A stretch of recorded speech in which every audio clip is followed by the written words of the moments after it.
আমি ইনকিলাব মঞ্চের গতকালকের যে প্রোগ্রামের তারিখ দিয়েছিল আজকে প্রোগ্রাম হবে, সেই জন্য আমি কিশোরগঞ্জ থেকে সকাল 10টার সময় আমি এখানে উপস্থিত হয়েছি হাদি চত্বরে। তো আমরা কেন এখানে আসছি আপনারা অনেকেই জানেন, সারা বিশ্বের মানুষই জানে আমরা কেন আসছি। দেখেন আমার কপালে যে পতাকাটা বাঁধা আছে, ওই পতাকাটা কিন্তু মৃত হয়ে গেছে। হাদি ভাইকে হত্যা করা মানে এই পতাকাটা হত্যা করা। হাদি ভাই মানে চেতনা ছিল, হাদি ভাই মানে সংগ্রামী, হাদি ভাই মানেই ছিল কি ইনসাফ, হাদি ভাই মানেই ছিল রাজপথের লড়াকু সৈনিক। আজকে কতটা দিন পার হয়ে গেছে, হাদি ভাইকে গুলি করা হয়েছে প্রকাশ্যে দিবালোকে। আপনারা গণমাধ্যমে প্রচার করেছেন, কে বা কারা করেছে সবই জানে, কিন্তু আজকে আমার দেশের সরকার, আমার দেশের উপদেষ্টারা আমার এই হাদি ভাইয়ের বিচার কিন্তু করে নাই।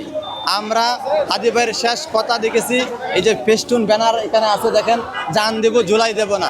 জুলাইয়ের পরবর্তী সময়ে যেখানেই বেইনসাফি হয়েছে সেখানেই কিন্তু হাদি ভাই লড়ে গেছেন, সেখানেই ইনসাফের কথা উনি বলেছেন। সবচাইতে বড় যেই উনার যেই দেশপ্রেম ছিল, সেটাকে আমি হাজারবার সম্মান স্যালুট জানাই যে উনি ভারতের আগ্রাসনের বিরুদ্ধে চোখে চোখ রেখে কথা বলেছে। ভারতের চোখে চোখ রেখে যারাই এই পর্যন্ত কথা বলেছে, আপনি দেখবেন সময়ের কালের পরিবর্তনে তাদেরকেই কিন্তু এই সংস্থা বা ভারতের যে গোয়েন্দা সংস্থা আছে সে বা আধিপত্যবাদী শক্তিরা কিন্তু গুম খুন করে শেষ করে দিয়েছে।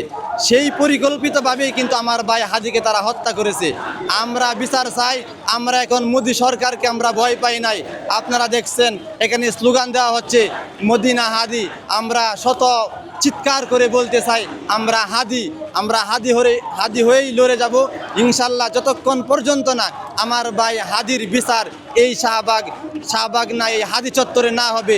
হাদির বিচার যদি হয় ইনসাফের প্রতিষ্ঠিত হবে, নয়তো অনেকে এখানে আসে, আমি দেখলাম ঘুরে ঘুরে দেখতেছে, অনেকেই নির্বাচন নিয়ে কথা বলতেছে নির্বাচন করার জন্য দিবে না। এটাও একটা পায়তারা, এখানে দল বল সব লোকই আছে। আমরা হাদি ভাই কোনো দলের লোক না, হাদি ভাই বাংলাদেশ। হাদি ভাই কি ছিল ভাই? হাদি ভাই ছিল কিন্তু বাংলাদেশ, কারণ উনি এনসিপি গঠন করার পরেও কিন্তু উনি সমন্বয়ক থাকা অবস্থায় উনি ওই দলে যায় নাই। উনি ইনসাফের লড়াই করার জন্য আলাদা ইনকিলাব জিন্দাবাদ উনি এই ইনকিলাব মঞ্চ তৈরি করেছেন। সুতরাং আমরা চাই হাদি ভাইয়ের যে শেষ কথা, উনি কিন্তু কথা বলেছিলেন যে আমাকে যদি কেউ গুলি করে হত্যা করা হয় তাহলে তারা কি করবা, তোমরা তার বিচার আদায় করবা। যদি বিচার না করো তাহলে কিন্তু আর হাদি জন্মাবে না। আমরা এই যুগে যুগে কিন্তু হাদি জন্মায় নাই। 100 বছর পর হাদি আমাদেরকে শিখিয়েছেন যে বল বীর উন্নত মমশির। সেই বাক্যটার উনি একটা সাহসী প্রতিচ্ছবি ছিল, সেই বাক্যটার সাহসী উদাহরণ ছিল হাদি, যে অসত্যের কাছে কবু নাহি নত করবো মাতা, বয়ে কাপে পুরুষ লড়ে যায় বীর। তো হাদি ভাই ছিল সংগ্রামী লড়াকু সৈনিক, ইনসাফ।